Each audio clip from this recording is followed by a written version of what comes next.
We're professional sitters, so what you sit in matters a lot. That's all. Yeah. Yep. I have to feel like a hacker while I'm working. So obviously, Okay, that's fair. That is fair. Yeah. It does look sick. My chair does not look that cool. like, hold on, let me turn. My chair didn't come with a headrest, too. I had to buy it. It was extra. Oh, yeah.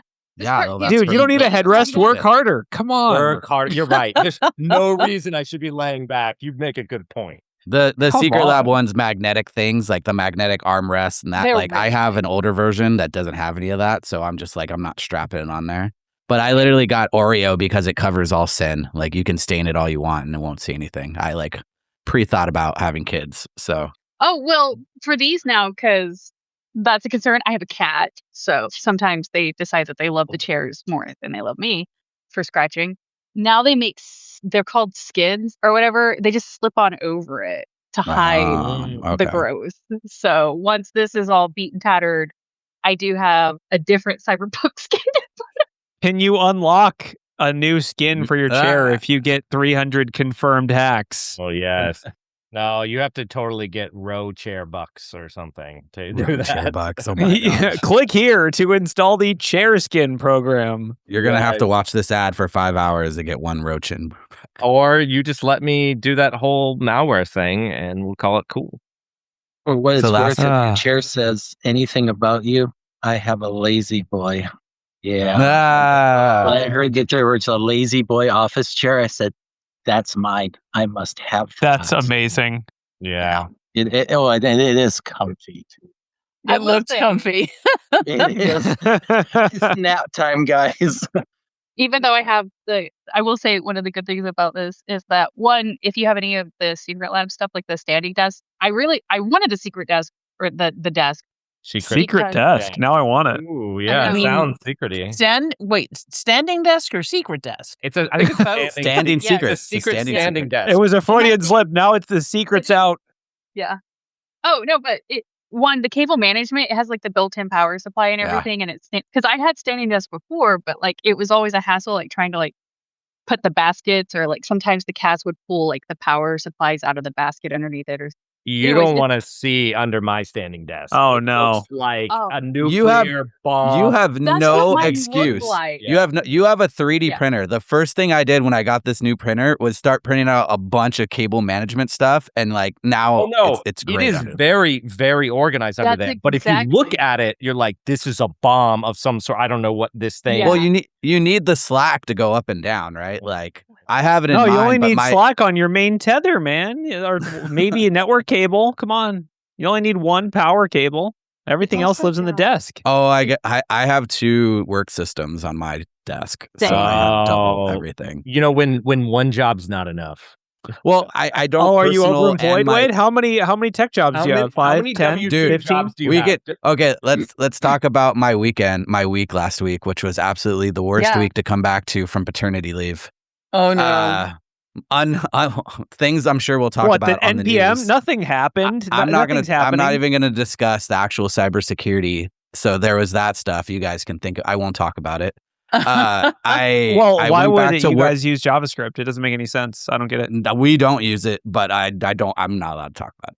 So I Get also, on the other I computer teach, and talk about it. I teach at a college, so that was last week as well. That was the first week. Then last week was also B-side San Diego, so it was that. And then coming back to work for 5 weeks is like everyone shoulder taps you and it's like, hey, remember that project, that thing you did? And I was like, no, I just didn't look at emails, didn't look at anything.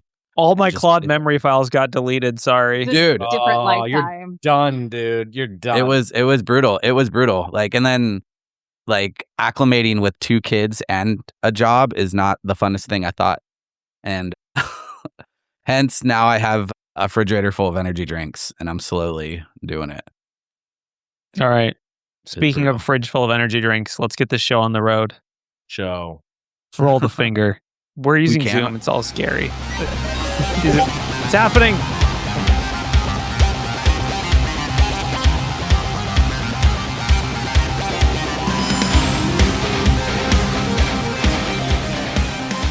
Hello and welcome to Black Hills Information Security's Talking About News. It's Monday, April 6th, 2026. April Fools, we're doing the podcast at the normal date and time. Wait, that's not a very good April Fool's joke. Wait. I'm Corey Ham. I'm here to talk about the news. That's why hopefully everyone's here. We've also got Ralph, who's here to talk about his chair. We've got Bronwyn, who's here to use Starlink to harass AI tools and convince them to fix things for her. We've got Wade, who's still getting to inbox 0 after 5 weeks of paternity leave. You can do it. You can do it. I believe in you. Inbox 0 is a state of mind. Okay, you don't actually you can just right click, mark all as read, and then anything that comes that's really important, it'll come back to you. It's the boomerang strategy. It sounds like you knew exactly what I did. So let's just say I did that. The boomerang email strategy is totally valid. And then we've also got Doc. Introduce yourself, Doc. I feel like I don't know you personally, so you've got a sick layer down there. It looks like you're in a basement, or you just have brick wall in your house. So I'm in my dungeon. It's literally just. It's not even a room in the basement under my stairs. It's not even the room past underneath the stairs in my basement. I'm in this tiny little section that's like a room off of a room that's underneath the stairs. And so this, for all of those podcasters and such that have their fancy, backgrounds and walls and wallpapers, whatever, this is literally the water line going into my house. Well, it looks awesome. So congratulations on your set design skills. It looks great. And so well done on dressing up a closet. Yeah, if you want to, you can give a quick one-liner of yourself if you want. You totally don't have to. It's okay. A one-liner? Oh boy, that puts a lot of pressure on me. I don't know what I'm doing here. You guys just invited me, so I showed up. All right. So then the one-liner is cat/dev/urandom/pipe/dev/null. What could go wrong? Something like that. Yeah. Okay. Exactly. Perfect. I guess I'm here just simply because, well, for one, I'm here because I've got an anticast coming up on Wednesday, so everybody check that out. Hopefully the link is going up in just a little bit. It's about the absolute truths of cybersecurity, and it is for everybody. And when I say everybody, I mean everyone who has an interest in cybersecurity at all, from the noobiest of noobs to the most hardened, seasoned professionals. We are going to talk about what is true in cybersecurity, whether you want to avoid it or not. And that's the best way that I can sell that. It sounds awesome. Yeah. There it is on screen if you're interested. Look at that. Oh, when you put up the timer, that makes me really nervous because it's like I haven't finished it yet. And I have that much time to be ready. Yeah. That's how you know it's going to be good. That's how you know it's going to be good. It's going to be really good. It's going to be fly from the seat of the pants sort of. Love it. And the other, I guess the other reason that I'm here, so this is a newscast. I haven't been keeping up with the news. I don't know what's going on. And so, those people that will react to different things, like react to music videos and stuff like that online. I get to be the reactor to the news. You guys are going to announce something. I'm going to go, really? Oh my God. Love it. Thank you so much. That was a great introduction. And then we also have Jennifer. I assume, Jennifer, you've been on the show before, but I'm assuming you also have some upcoming content of some kind. Maybe a class or a talk or something. I do. And for the life of me, I'm so sorry. I've been looking everywhere for the calendar invite because since then we migrated from Gmail to Outlook. And I'm like, I know it's here. I don't remember what day it is. April 14th, right? Yes. I have a API testing class coming up. Great. All the keys for my APIs got leaked, so I could probably use that. All right. So let's get into the news. Let's get some reactions from Doc and everyone else. Let's go. I think the number one thing that we can kind of update everyone on is the fallout from all the NPM supply chain attacks. That's kind of what Wade was alluding to in the intro.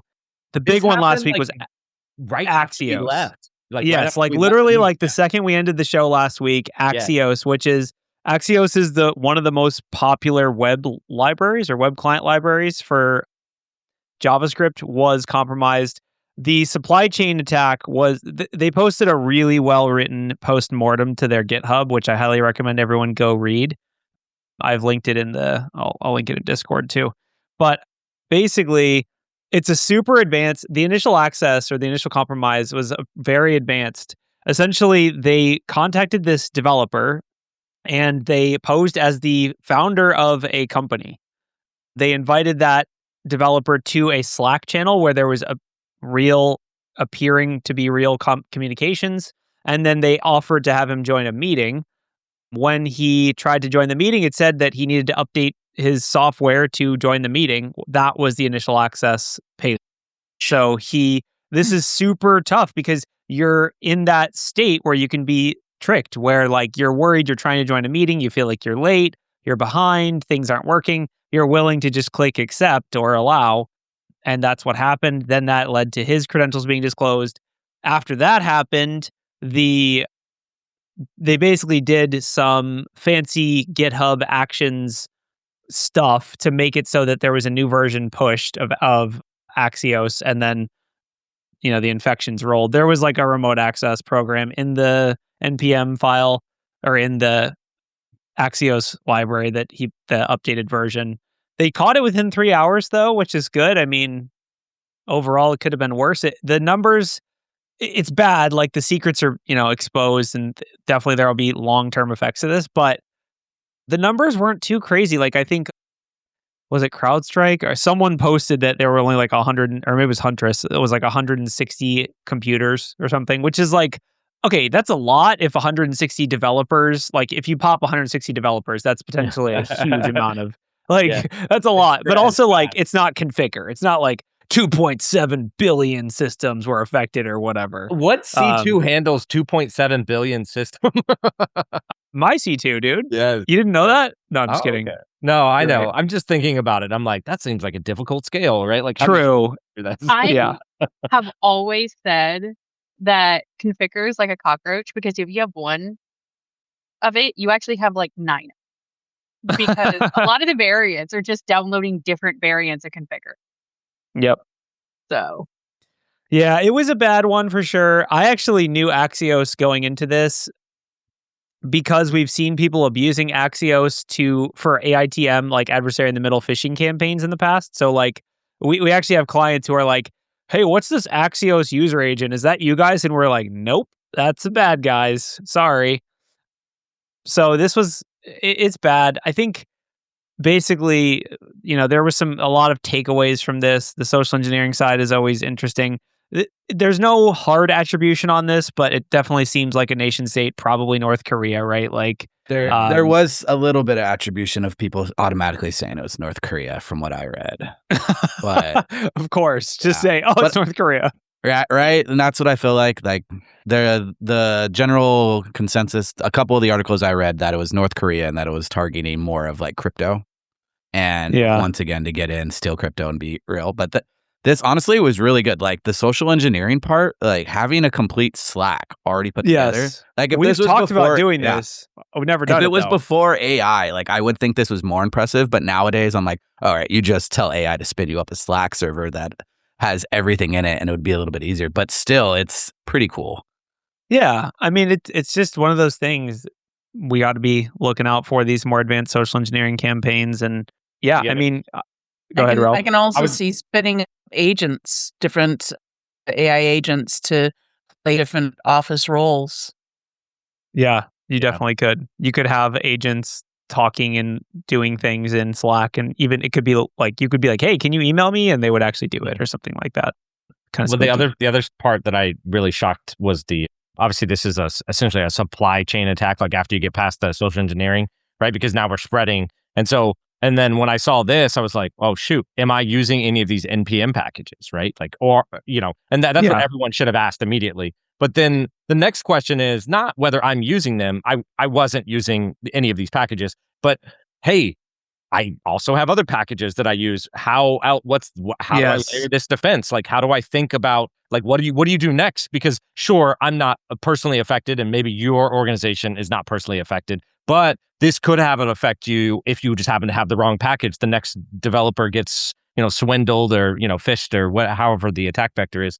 And no matter how advanced it is, right? So it could be the most advanced attack ever. Now that they're compromised, how do you as an organization protect yourself from that supply chain attack, right? And there are some things you can do, but a lot of it comes down to, locking the versions and, doing more checksums and other things like that. So, but none of them are 100%, but it's just something to think about if you are using NPM in whatever your product or development lifecycle. So, yeah. And Well, I mean, it's not also even- worth, oh, go ahead. I was going to say not even just NPM, because your typical modern website is leveraging libraries and resources from multiple CDNs and multiple providers. I mean, I can think of, like, when I was still doing web development, a very simple website might be pulling anywhere from 5 to 15 third-party providers just to load the homepage. So it's not just NPM. In this case, NPM is what started it, and the JSON is definitely a potential point of attack. But if you're going to do supply chain checking, you need to check everything, and that means you need to know everything that you're using. Yeah, I Just mean, saying. well, there's also a lot of protections around these open source projects that just haven't been implemented because they're annoying to implement, right? Like, yeah. in this case, one of the Yeah. things, like one of the lessons learned that they say is, like, basically this is a developer's personal account and he's allowed to just publish releases to Axios. Like, that in and of itself is a potential issue, right? So they've implemented a new, like, doomsday device type thing where, like, he can't just publish a release. There has to be other steps that are or an approval too. approved. Like you have to Yeah, get it so say- approved, right? Yeah. I know Yeah. for us, we have to go through the even though we know we know what it's going to be, right? But we still have to go through the approval process, and somebody has to go look at it. Yeah, totally. And I mean, like, the thing is, I think we're a little bit joking. People in the Discord are definitely joking about NPM and JavaScript and how much of a disaster they are. For reference, we have at least 2 other articles talking about people not knowing how to use JavaScript and NPM. We're going to get into Claude code in a bit. That also leaked due to people not understanding how NPM works and accidentally publishing embedded, developer bindings and things. But NPM is the worst. I do think it's the worst. It's one of the most it's an ecosystem where if you want to center text, you have to download someone's extra library or whatever. Like, it is it actually reminds me a lot of Python, to tell you the truth, right? Like a ton of Python. Whoa! The Python standard library can center text at least. Yeah. Well, okay, fair.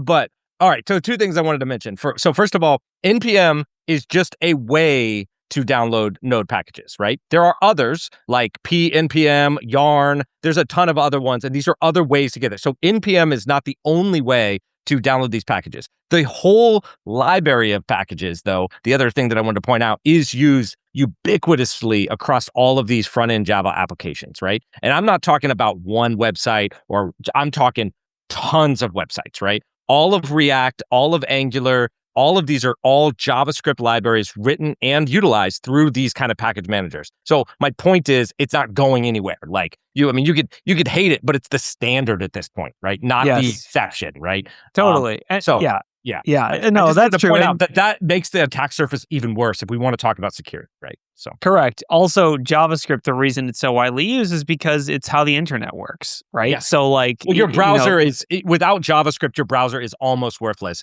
I dare you to try. Dude, I use definitely Mutt worthless. for everything. I read all my emails in Mutt. I don't know what you're talking about. Anyway, Yes, exactly. You guys don't use Link and just browse the internet and command line? I don't even browse the internet. I do. I just have Claude Code browse for me. Yeah, I don't even do it anymore. That way the AI gets popped, not Right? me. Get everything into a text file. And then read the source. I pipe that into Cowsay text to speech. It's Linux, okay? It's the year of the Linux desktop. I did have Cowsay. I do that for my fortune a lot. And recently he told me I was going to get kidnapped by station threat actors. Yeah, that was a supply chain attack for sure. I don't know what why. So, but I guess the cows. Yeah, after they got rid of Telnet, I am looking for a new email client if anyone has one. No, I'm just kidding. Yeah. But RDP. yeah, I mean, what RDP? That's a great. Yeah. While we're joking about this, we should talk about. There's an article. So basically, the article is that they shipped Outlook on the Artemis spaceship for some reason. Oh, yeah. Not just one not just one Outlook. Both Outlooks, which by the way, I know this because, okay, so there's Outlook New and there's Outlook Classic, right? And one is like They the both exchange suck, version. by the way. They both Classic is suck. still better though. They're both Outlook. Come on. They both suck. Outlook Classic. I mean, this is like a whole separate can of worms that we won't get into. But by the way, we do have sideloading vulnerabilities that we've reported in both of these tools, and you can use FaceAnswer to sideload them because that's how it works in 2026.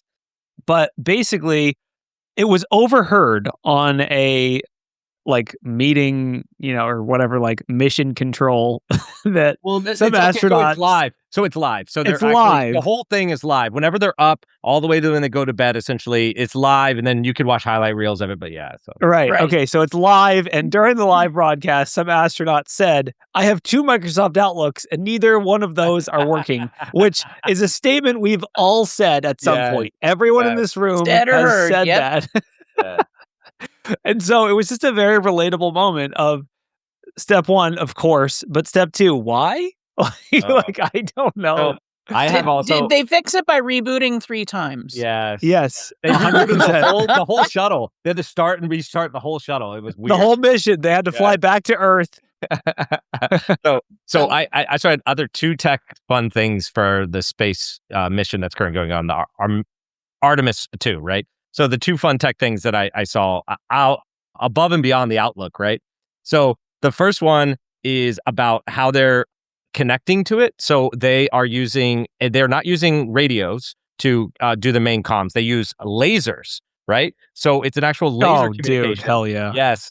And it's 250 megabits down and 20 megabits up, so that they can pretty much do 4K streams. So it's like my internet at home. Yes. Nice. Yes. And even though that right now they're going around the moon, but it does 250,000 miles away. Yeah. But what's the ping on that? So the delay is 2.5 seconds, actually. Okay. So that's the full round trip. 250. Yeah.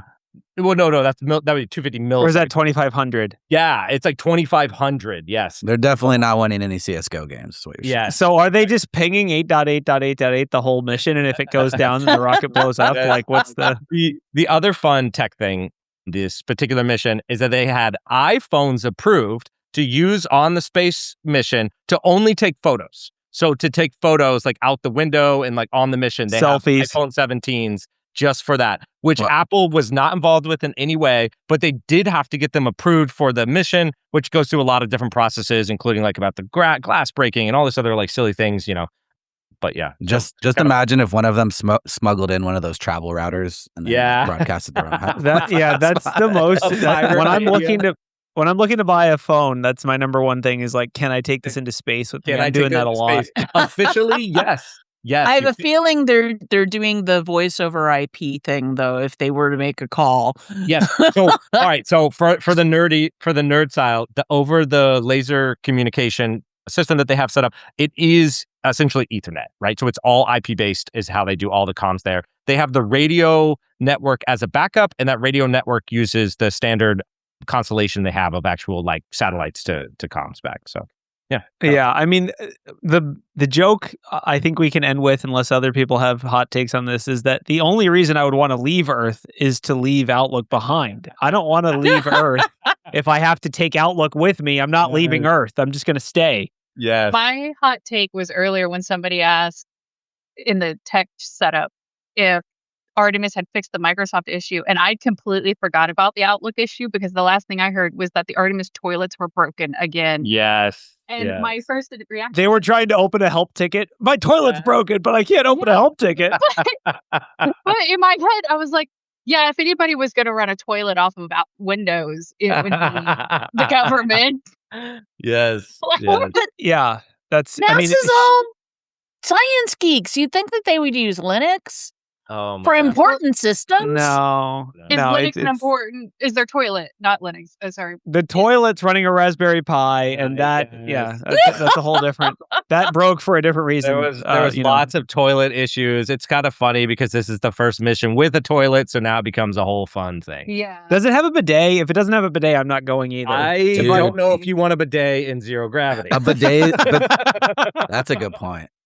Bidets That's have true. made me weak, I feel. Like, after you have a bidet, you cannot not. Your life changes, right? Yeah. Change it. All Yeah, right. yeah, it's One nice. of the So- selling points for my house was that it came with the heated bidet. Whoa. Oh, you gotta Whoa. do it. Yeah. It You doesn't bought make the you house soft. for the bidet. I'm not that rich. Well, there was Okay. there was other reasons. I had asked the realtor. I said that I like haunted and old houses, but nobody in my family would move into it with me. So if she could find me a house that made it look like it was just a little bit haunted, and this was the house that she found me, and it does look like it's a little bit haunted, and it had the heated bidet. So that was when we were tied between two houses. One of the things that Yeah. That was a deal. So deal breaker. some of the best jokes from the Discord that I'm going to Shecky, I think one, which he posted, can't have open windows in space. It's too That's good. good. That's good. Yeah. It got Leave that it good. to Shecky. Yeah. All right. So next article, while we're just pooping on Microsoft with our toilets that don't work, will be the article where someone noticed in the terms of service for Copilot that it says that it's for entertainment purposes only. I will say, I do want to take this one with a healthy dose of skepticism because this was only in the license or TOS for Copilot for individuals, so not the work stuff that we all use if we're Microsoft shop. And also they're claiming that it was just legacy language and they're taking it out and that it's not really the case. But it is hilarious and we should talk about it because the concept of, on one hand, marketing your tool as this can do all your spreadsheets and figure out how much you owe in taxes. And also it's for entertainment purposes only. Do not use for anything, check important results. So, Sorry, this reminds me too much of certain news services that claim to be for entertainment purposes only. Oh yeah. Yeah, right. That's true. Thanks. That's it. By the way, this podcast is actually for entertainment purposes only. Yes. That's a good. But we're very entertaining, and we Yes. don't make any bones about it. I don't know. definitely- We can't make Yes. Miyazaki I think- pooping on a bidet in space AI art, though. We've definitely poisoned some models with this, right? Like, there's definitely some data out there where it's just like growing around in circles. Isn't there? I'm pretty sure there was some news article about that too. So, but I saw somebody. I think this is a found- case of Copilot's terms and service was written by Copilot.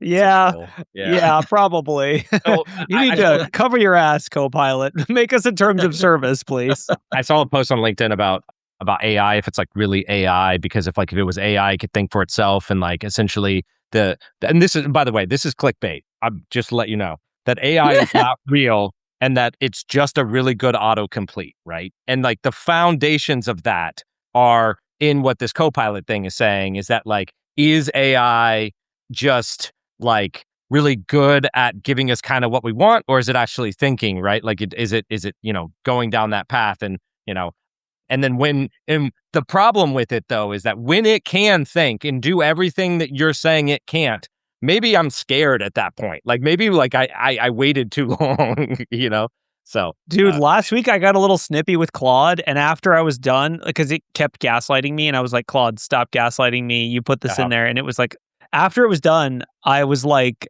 please don't kill me. And it said, no promises, you're first on the list. So, Wow. it's nice knowing you guys. just saying, my so- Google Man, I have autocomplete never said had an LLM threaten me. I- I Oh, never it had. directly threatened me. listen, this is Rocco's basilisk, right? Oh, God. Yeah.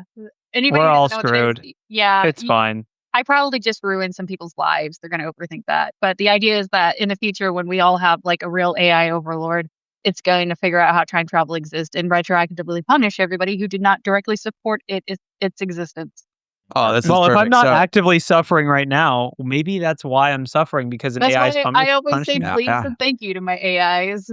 My That's not enough. That's Python. not enough. You got to be buying GPUs and sending them straight to the server Any- farms. any robot that does anything, That's like Sam my 3D Altman's printer, job. the That's not- vacuum, or anything, That's my not my son job. says thank you to it. Yeah, oh my gosh. I treat them all with compassion because I don't know if they're actually the Chinese spy or Yeah, either way, Your even personal if it's FBI it's kind of like being nice in real life. Even if the other person's a jerk, Mhm. it's still probably worth it to be nice to them. yes. So All right. So speaking of AI, go ahead. oh Go no, ahead. this was one they were probably going to talk about anyways. But speaking of AI, could we talk about the Claude code leak? Do we? Yes, that was my next. That was Okay, where I cool. was going All right, with that. yeah, go ahead. Yeah. So again, right after we ended the show, because every time we end the show, news articles they get generated. Yep.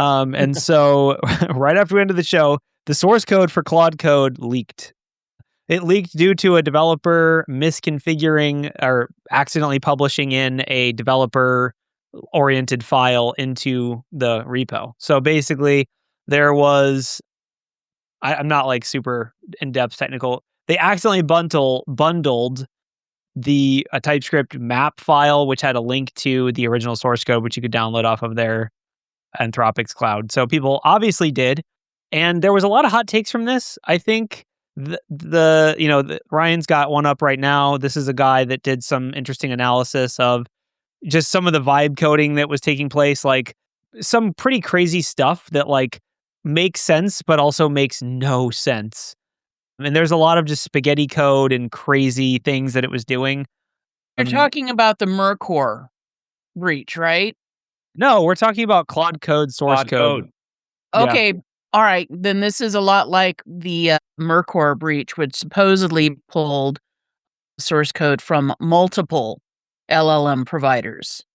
Yeah, I don't know, but let's keep rolling on the Claude Keep Code rolling. thing. Keep rolling with There's yours. there's We'll an circle back. interesting Ars Wait. Technica article that I just linked that basically shows some of the there's some funny stuff. There's also some half-baked or unpublished features like a daemon, like a kind of like a open claw type of setup where it has like agents and Just wait for task and stuff like that. yeah, as you'd expect, a lot of it is is like AI prompts and things that like we would configure ourselves if we were building a custom version of this. Like some of the stuff like auto dream, which is basically a function where Claude Code, after when you're not doing something, it would go through all of its memories and like clean them up and remove other stuff, just like your actual brain does when you're dreaming. There's some other like potential unreleased features, but my whole I guess Ralph, you can dig into what you thought was interesting, but why isn't this open source? Like at this point, it is. Yeah, like, now it is. effectively. Yeah. Like, So I'll double down on the open source part. So a lot of people cloned the code into a repo, and then GitHub Yes. had to go essentially. Well, Anthropic put out Scrub it. Yeah. cease and desist, or essentially like trademark, and so they had to scrub all of it. But then they were scrubbing like too much of it, like just people's repos that had nothing to do with it, but just had like cloned something related or something. So yeah, it all got removed. I mean, I kind of agree with you, Corey. Like, should it just be open source? But then the other side is that Anthropic's trying to drive differentiation between their model and what Claude Code can do, or what Cowork can do, and other things like that. So I can kind of see why they don't necessarily want it to be open source, but the value of it being open source is probably higher than keeping some secret, sauce. I feel like at the very least there should be an open source version. Like there should be like a LM Studio or open, like one of the Anthropic should make an open source version that is like above board, and then they can have their fancy auto dream features in their own private version. Yeah. It's definitely. I was just thinking about the implications of letting AI vibe coding create more AI and AI features, and I'm like, we're letting AI develop itself. Oh, no. Oh, you know about Yeah, Moltbrook, right? That's how we get Rocco's basilisk. I'm just saying. I'm telling you that both Anthropic and OpenAI have been crystal clear about the fact that they are having their agents develop the code. They are not hiding this in any way, shape, or form. And you should not be surprised when you see vibe coded stuff from their products. Oh, I'm not surprised. I'm just thinking about this in relation to what a time to be alive. Yeah. Right? I think the most interesting part of this, like from my perspective, is how does Claude Desktop Claude Code not just use all my CPU and RAM all the time. Like, honestly, like it's actually, I've used it a lot, and I've used it on machines that are, like I have a 2020 MacBook Air that has like the base spec, and it's fine. It does everything fine. So like, despite the vibe coding, it still manages to chunk along just fine. I don't know if anyone's had any issues running it, but yeah, there's some pretty funny like little, that link that Ryan was sharing first, if you're a developer, is worth reading. Basically, a developer deep dived into some of the functions that they were using for, like, as an example, this one is you're going to want to click on the second link, the one that says, so the reason that Claude Code ... Sorry, 1 second. Bear with us. The one that has 16116. Yeah, that one. So if you're a developer, this is a pretty funny little tidbit for you. So the only reason that Claude Code is capable of outputting valid JSON is because if the text prompt suggests it should be JSON, that it enters a special loop in the main engine that just validates against the JSON schema and then feeds the data back and with the error into itself in a loop until it is valid JSON. I'm actually seeing a lot of reports about how basically the LLMs are working inefficiently. So basically, every time you say something in a conversation, it has to reread all of the previous conversation. Yes. Yeah. And so I'm starting to see more posts with people expressing tactics to lower the load Caveman Claude. and especially like frequently recreate start a new conversation, have the LLM summarize the existing conversation, and then that's how you start the new one. And there are other things like that. It just I mean, that's also what TurboQuant aims to do as well. That's like Google's research paper is like, which I don't think we really talked about, but essentially it's a way of compressing key values and things in AI memory. Nothing actually uses it yet, but it's a research thing that just got published where, yes, the amount of data that AI is processing is absurd, and anything we can do to speed it up is going to make, huge improvements. Have you seen, so talking about that, someone sent me this project. It's where you have Claude talk like a caveman. Because since it uses less words, it uses less tokens. Does it code like a caveman too? Yeah, but so like instead of like going, sure, happy to help you with that, and then going, it goes, bug in auth middleware, token expiry check, use not, right? They just basically, I read it and I was like, this is hilarious. I was gonna say, by the way, that whole like just recursively check it until it works. I'm not a developer. My background is not in development. Actually, all of the coding I've learned has been from like reverse engineering malware. So that's something weird I would probably end up doing just on my own without the help of AI, because you're saying make your own caveman library and like I would just break everything. Don't trust me to code things. Don't worry, we're all coders now that there's Claude Code. When I was teaching people how to do local LLMs, one of the first things I had them do was teach an LLM how to talk like Daffy Duck. I have no idea how. Oh my! Oh, what a time to be alive! So let's dip into this article that Bronwyn brought up when we were discussing the last one. Mercor. I don't know how to say that, but it's probably Mercor. They were breached. You said, Bronwyn. What happened?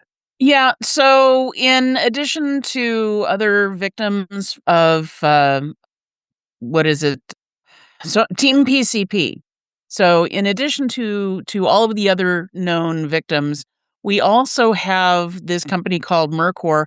Most people have probably never heard of it, but Mercor is very heavily invested in anything Silicon Valley and a lot of LLMs. They're called in the NextWeb article a critical juncture of the AI economy.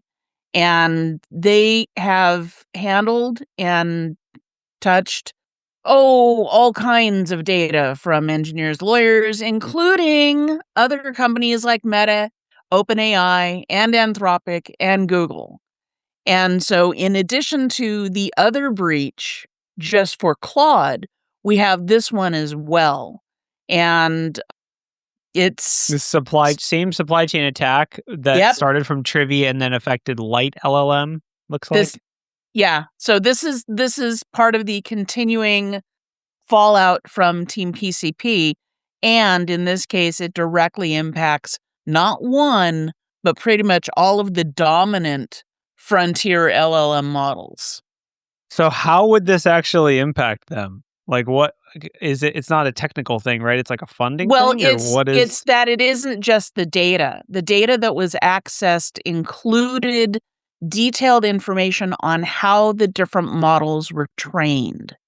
So one of the things that all of the different frontier providers are doing is they're trying to keep the secret sauce of how it is that they're training their individual models and what it is they're doing. And that's part of the data that was exfiltrated. So what you're saying is Anthropic is basically open source at this point. They had their Claude desktop source code leaked, and they had their model training data and source and processes leaked. So basically, and the other ones are far behind. Anthropic. And Meta is also. I mean, they're come on. being liberated. They should just stop resisting. Stop resisting. You are being open sourced. Yeah. So resistance is futile. They produce training data for these AI models. So this would be like they hire a guy to take a picture of a hot dog and then say whether it's a hot dog. It's engineers, lawyers, doctors, bankers, journalists, whatever, to produce high quality content and proprietary training data for AI labs. All right, that's right from the article. But essentially, they're like right in the middle between like feeding the machine to build the model and them getting exposed, according to this article, exposes how the models are, how the sausage is made, right? So. Yep. Which is actually one of the more closely protected secrets in AI. We can all see the output, but the training data is how we got relatively safe so far. But yeah, I guess we'll see who took the data and what they're planning to do with it. Stay tuned to this show to find out.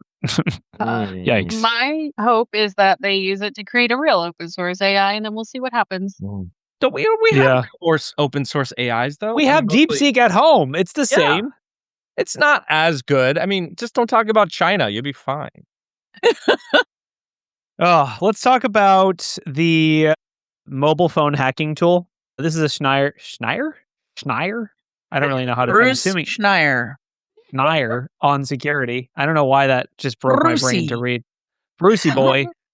It's okay. No, it's fine. You can judge me. That's part of the show. Simple words earlier either. Ooh. So words is hard. Listen, English stole all of its words from other languages, and I don't speak any of those other languages either. So it's not my fault. Wearing a trench coat. Yes, exactly. So this is a Schneier on Security article about a Google threat intelligence post that happened on March 3rd, but he basically is kind of extrapolating it. So the tool was called Karuna, not Corona, Karuna, and it's assumed to be a U.S. government-developed mobile hacking tool. There's some interesting comments on the post that are basically, this is affecting iOS 13 through 17.2.1, which is released between September 2019 and December 2023. So this is kind of like an old news type of thing, unless you're running a super old phone. You know, someone in the comments says upgrade or die, which is very true. The other interesting kind of tidbit from this is it ties into our other articles because it was exploiting JavaScript frameworks. So no surprise. that was the exploit that it was built by Trenchant. I don't know how to say it, but they're a government contractor who does a lot of this shady, mobile exploitation type stuff.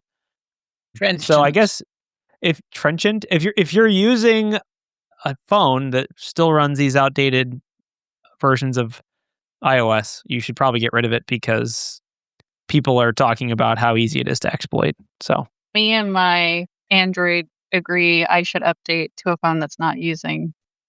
Well, just so you know, one problem with Android is you cannot take it into space to use the space bidet. Yes, it's not approved. It's not approved. So all of those somehow Outlook. Joke's on you. The idea of blasting off into space terrifies me. You know how long it took me to give get me a over one-way my ticket fear off of this rock. flying? I would. Okay, No. Hold on. I have asked multiple times how much I had to pay NASA just to launch me into the sun. Will be NASA, hit very me up. expensive. Listen. I will. If you need me to sponsor you, or if you want to do like a sponsor for me, NASA, where you get publicity for launching me into the sun, I'm here for it. Bad publicity. Hey, no, there's no such thing as bad publicity. Oh, yeah, never miss a train. There is and there Yeah, isn't. exactly. NASA, hit me up. So on the topic of launching things into the sun, there was also a data breach that affected the FBI. I don't really know exactly how much or what was disclosed, but the FBI has self-labeled this breach a major incident, which means they actually had to notify Congress. This happened on Friday. Basically, the quote is, "We identified anomalous activity on an unclassified network, and of course, we eliminated the incident. Apparently, it affected their surveillance stuff. Of course, they're tying it to China. I don't really know exactly, what information it says. Pen register and trap and trace devices, which are used to monitor incoming and outgoing calls from a phone, and PII from subjects of FBI investigations. So potentially China, but also could be anyone. Not clear whether this is whether this is related to the supply chain stuff, or we don't have any real information, but it is notable that the FBI was like, hey, we got breached. What if it was a pivot from someone's personal email being hacked? Could be. Maybe they Could had be a three supply chain thing too. No. Who knows? If you remember that other article, I won't say, but Yeah. Someone's personal email got hacked. It happens, probably. Yeah, that happens. The key is to just not use email. We've covered this multiple times on the show already. RDP, guys. Or Yes, RDP directly into the webmail server, preferably running squirrel mail because that's super secure. Yeah. Yep. I was actually just thinking that, what would be a really good idea? We just all go back to snail mail, because who has like 100% prosecution rate for crimes? Japan. Snails? No, actually, I mean, probably. I don't know. The United States Postal Inspector's Office. We talking USPIS? Yeah, will. They're gnarly. If they they show up to your house on an event, you're done. Like you're done. Statistically, they always win. Yeah. Well, they have an army of delivery people to go and do their bidding for them. Yes, they watch you every day. They know where I live. They know where they're I live. ready. Yeah, because hey, they can find my house. Oh my goodness, that's saying we're something. Screwed. If they can figure out where Bronwyn lives, we're totally screwed. Yeah.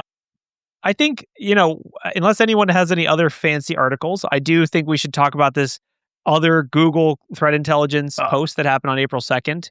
I was going to say the Border Patrol one's pretty good. The Border Patrol one, let's come back to that as like a fun happy hour because it's super fun. All right. So this is a thing that I think a lot of my clients would be very interested in, a lot of just general companies. So Brickstorm is basically malware that is designed to affect and infect the VMware vSphere ecosystem, which, as much as Ralph and me are like, don't use it, use Proxmox, a lot of companies are still very dependent on vSphere. They're trying to get away, Corey. They're trying. Yes, they're trying to get away. I mean, we actually talked about it on this show. There are lawsuits because of how hard it is to get away from it, but essentially, this is a really nice threat intel post that just explains how to. There's some really crazy techniques they're using in Brickstorm, which this is like a ransom tactic, but it's really cool. Things like ghost VMs and fancy, SOX proxies and JSP web shells, and basically how you can't put EDR on your vSphere environment? Well, here's a reason why you wish you could. I love it. This is amazing. It's a cool write-up. Awful, but you know what I mean. Yeah, it's a cool write-up. They also very nicely released vCenter hardening script that you can run to self-DOS. No, I'm just kidding. I don't know what it does, but it basically enforces some of the security configurations directly on the Photon Linux, which is what VMware products run. It's like a special cut-down version of Linux. And so if you're afraid to operate in that environment, which is totally fair because my personal experience with ESX was trying to move VM and just deleting my entire disk, like just messing up a partition table. So basically these systems are high priority in most commercial environments. And this script, provided by Mandiant definitely will help to lock things down and set some basic hardening controls on VMware stuff. They have we've all had that ESXi experience, by the way. Yeah. They have government STIGs, right? So you were just looking at that. They have STIGs because the US government uses VMware. So there is hardening guides by CISA, I believe, is who. Yeah, but this is just a script, Ralph. Guides, dude. That implies that I have to read it and understand what it does instead of just running a script. For sure. Yeah. Really, I was gonna say it's semi weird that like this is looking way back, right? When VMware owned everything in Carbon Black at the time, and it just never made it to like that would have been a great evolution of the product. Oh yeah. And then is anyone else getting real Pepe Silva vibes from the map? Scroll down. The graph. Anybody know?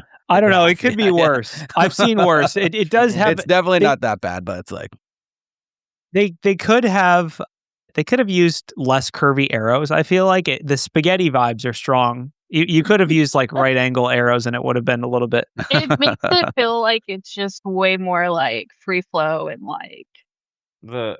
It's all pretty simple. It's just really cool to see all of these different things tied together, right? Like the concept of a JSP web shell is pretty simple. But when you're talking about running it in a VMware vSphere environment, it becomes cool and scary. Well, yeah. Sorry, I was just thinking of hacks I've done. There's so much Java in VMware as well. Like it's wild. That product started off really simple too, right? It was a hypervisor, and then it kept expanding, more Java, and like controllers and managers and all this other stuff. And they kept building on top of it. By the time, Broadcom bought them, there was like a huge library of different software that you could run with the VMware stack and suite and stuff, right? And all of that software induces complexity. And when finally threat actors started, getting onto these devices and realizing that this was, a great attack vector, Totally. I think this is part of a broader trend in security, which is threat actors trying to find devices that aren't running EDR or don't have good monitoring on them, right? Like the fact that they got a Go binary running on vSphere just shows you how desperate they were. like they were so desperate for something to use to, get a SOX proxy. Like they were like, we need C2.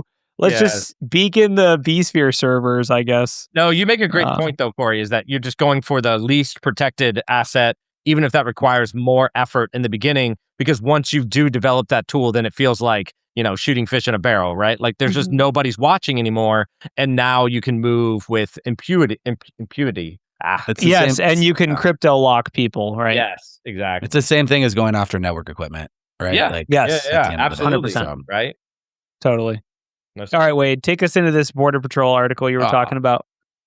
All right. So over the weekend, some secrets were leaked for the Border Patrol, which required them to start changing all password and door codes at almost, I think it was, don't remember the exact number of facilities, Are you but saying it was they used the same door code and all? No, they didn't. Surprisingly, the person who put all the door codes into Quizlet probably wouldn't have need to put all the door codes into Quizlet if it would have been. So props on them for Quizlet, that. was it? Quizlet. What is happening? Where is it? I'm not surprised to hear that though, because I have seen some wild things. Now I lost the article. I wasn't ready. Here you go. Okay, here it is. It's in Wired, and I'm not logged into Wired. So I guess you got to pay twice. You're wireless? No, I actually have a Wired account. I'm actually you're it's wireless. Like one of the few things. I'm going to keep making this joke until anyone laughs. Deep level ad blocker. Deep level ad blocker. No, just Ralph has taught me well to get past paywalls. Let's just say that. So if you don't know what Quizlet is like a flashcard app where all your flashcards are online. Like if I ever have a mentee who's studying for Security Plus, I will send them to Quizlet and say, hey, go look for just steal other people's stuff. Why do your own? Are you telling me that they put the codes for the doors on Quizlet? They put a bunch of stuff dude. on there. They listen, they're recruiting a lot of people. They not to get too political, but they probably aren't recruiting the best and brightest out there. And so, they held guns to their head and be like, tell me the code. Pop quiz, idiot. What's the code? I guarantee you, like the way it got on there, someone had Quizlet on their phone, right? And they're just going over slides on their phone when like anytime they're in line, they're stuck in traffic. And next thing you know, someone picks them up. And now if you just want to cross the border, I can tell you the password if you tell me the mile marker. So Wow. Yikes. Man. It's a pretty That good one. is- It was a definitely. I'm surprised they weren't on War Thunder or something. Okay, the War Thunder leaks.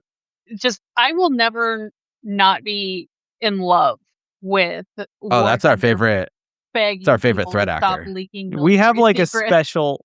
We have a special celebration every time military secrets get leaked on War Thunder forums. It's like We like should it name happens. that threat actor. It's the What do we same. name It's the them? same thing as when there's a CVE with a 10 severity. It's the same. It's like we convene the council of the the 10s or whatever, and we have a good time. What do you think of that threat actor? Hold on, let me ask AI. What do you name? Classify the War Thunder threat actor. Thundersec, obviously. Thundersec. Oh yeah, that was good.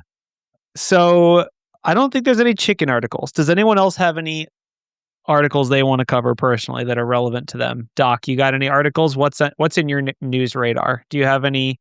Do you follow the news? What are your vibes? Oh, like I said, I had no idea what's going on in the news, so I was just doing reactions. And so, I was just over here raising my eyebrows and stuff because I figured that's what was my job.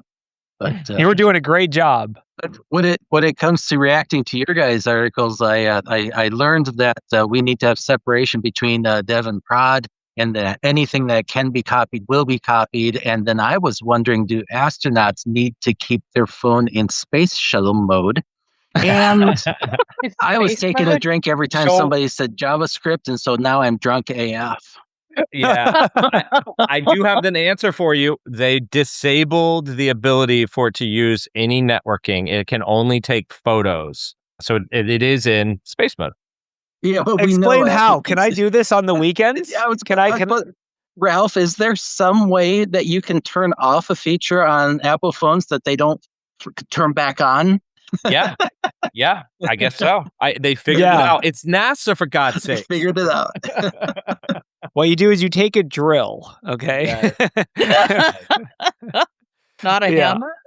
I would love to know a little bit more details, like, how they, whether they actually did disable anything in hardware, whether it's all software, was it MDM, Also, there is really the most important is there a little logo that changes the airplane mode to a space shuttle? That's really what we need. Oh my God. The people need to know. Doc has put this out into the universe, and we need to somehow find this out. Inquiring minds. Absolutely. We'll just send it to the national labs because they can make the impossible trivial and the trivial impossible. So they'll figure it out. Does the GPS work? That's what. Does the GPS work? I'm guessing it does not work. No, because it's beyond the satellites. Yeah, it's beyond the range. They got satellites around the moon. If you got Google Maps on the moon, you can go there. So why couldn't we set up GPS? Moon GPS. They don't have GPS satellites. It would be no one's on the moon walking around. Not yet. It's supposed to be. It's called global. What? It should be. That would be UPS, Universal Positioning System. Different system. China's working on it right now. They're going behind the dark side of the moon, right? And during that time, I think it's about 45 minutes. No dark side. They can't go there. That's where the Decepticons are. So we can't. Listen, Pink Floyd says there is. There is. That's just the rules. It's dark because there's no sun there, okay? Anyways, they're going around, but there's no communication because the moon gets in the way of the lasers and the radio. So that's why we're working on blowing up the moon soon. Exactly. So they are going to be putting a communication satellite around the moon so that they can communicate. MPS, here we come. What is that? Multi-planetary positioning system? Moon Why would positioning. Moon Positioning system. It's only for the moon? Only for the moon. MPS. Why would we just... All right, you want Luna positioning system, LPS? Luna. That's another good. Yeah, man. All right, I think we broke Jennifer. So real quick, before we close, Doc, can you plug your stuff one more time? When is your webcast? This week, basically 2 days from now, right? Something like that. Yeah. So here's the weird thing: is I'm plugging something that's plugging something else. We are going to have a 4-hour workshop on the how to think like a cyber defender, and this is an important discussion especially for those that are new to cybersecurity, where we're filling in the gaps between understanding how tools work and what we're actually doing in our organizations. And that segues into the Anticast that I'll be doing on Wednesday. And so if we could put that link up one more time. There it is. All right. There's a younger, less Herod version of me there. Trivia for you guys here is just a little fun fact. Well, it's not so much a fact, fun as it is a fact. I haven't seen the inside of a barbershop for a year now, and that's why I look like this. And not because I meant to, it's because I was tired of the same old haircut and didn't know what to do with it. So what's the default when you don't know what to do is you do nothing, right? And so that's Let it grow. I can't relate. I can't relate at all. Yeah, right. I say this to somebody who recently cut my hair. I'm a fan of longer hair. What's that? I said I'm a fan of the longer hair. Yeah, I was like, I've never had it this long before. I'm actually, you. I am at my age.